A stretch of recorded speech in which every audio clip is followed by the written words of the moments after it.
আমি মোহাম্মদ শফিকুল ইসলাম মোরল, বাংলাদেশ জামায়াতে ইসলামী মনোনীত এবং 11 দল জোট সমর্থিত এমপি প্রার্থী, কঠিয়াদি পাকুন্দে কিশোরগঞ্জ 2। প্রিয় এলাকাবাসী, দেশে এবং বিদেশে অবস্থানরত ভাই বোনেরা, আমি ইনশাআল্লাহ আপনাদের দোয়ার বরকতে, আল্লাহ পাকের মেহেরবানিতে যদি এই অঞ্চলের খেদমতে আসতে পারি, তাহলে অবশ্যই আমি দলমত নির্বিশেষে, জাতি ধর্ম উপেক্ষা করে সবাইকে সাথে নিয়ে একটি মানবিক কঠিয়াদি পাকুন্দে গড়ে তুলব ইনশাআল্লাহ। পাশাপাশি আপনাদেরকে বলতে চাই, মাদক মুক্ত সমাজ গড়ে তুলব, যুবকদের বেকারত্ব দূর করব, ন্যায় বিচার প্রতিষ্ঠা করব, আমাদের অবহেলিত অঞ্চলের রাস্তাঘাটের ব্যাপক দুর্ভোগ, এই রাস্তাঘাটের উন্নয়ন সাধনের জন্য আমি কাজ করব।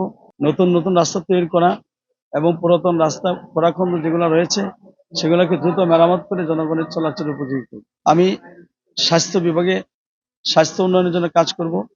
বিশেষ করে কঠিয়াদি এবং পাকুন্দে 2টি স্বাস্থ্য কমপ্লেক্স রয়েছে, এগুলাকে আধুনিকায়ন করব এবং পাকুন্দে 50 শয্যা বিশিষ্ট স্বাস্থ্য কমপ্লেক্সকে 100 শয্যা বিশিষ্ট করার জন্য চেষ্টা করব ইনশাআল্লাহ। আল্লাহ পাক যদি আমাকে কবুল করে, তাহলে যুবকদের জন্য 2টা উপজেলায় 2টা মিনি স্টেডিয়াম গড়ে তুলব ইনশাআল্লাহ। আর শিশুদের জন্য 2টা উপজেলায় বিনোদন কেন্দ্র, শিশু পার্ক তৈরি করবো ইনশাআল্লাহ। আমি যুবকদের কর্মসংস্থানের লক্ষ্যে কাজ করব।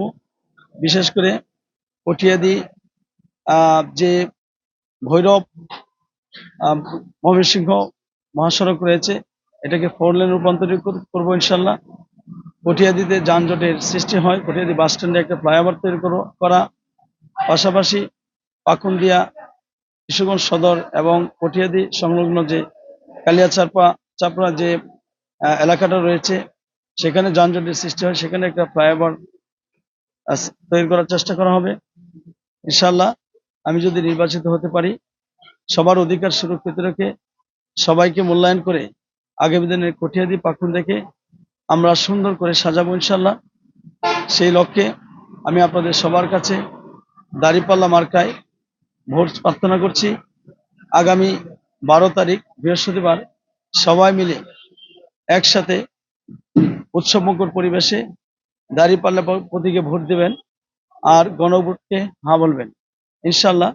আমি আপনাদের হয়ে থাকব, আপনাদের কাজগুলা আমি নিজের মতো করে করবো ইনশাআল্লাহ।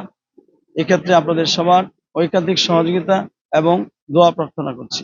আগামী দেশের উন্নয়নের জন্য, দেশের যুবকদের আকাঙ্ক্ষা পূরণের জন্য আমরা বৈষম্যহীন, দুর্নীতিমুক্ত, চাঁদাবাজ মুক্ত এবং এই দেশের সকল প্রান্তিক জনগোষ্ঠীর উন্নয়ন সাধনের জন্য, কৃষক, শ্রমিক, মেহনতি মানুষের আকাঙ্ক্ষা পূরণের জন্য আমি নিজেকে আত্মনিয়োগ করবো ইনশাআল্লাহ। আমি সবাইকে বিশেষভাবে অনুরোধ জানাবো, আসুন আমরা নতুন বাংলাদেশ গড়ার জন্য চলো একসাথে গড়ি বাংলাদেশ, এই প্রতিপাদ্যকে সামনে রেখে আগামী দিনে দাঁড়িপাল্লা প্রতীকে ভোট দেই, গণভোটকে হ্যাঁ বলি। ধন্যবাদ সবাইকে। আসসালামু আলাইকুম রহমতুল্লাহি ওয়া বারাকাতুহু।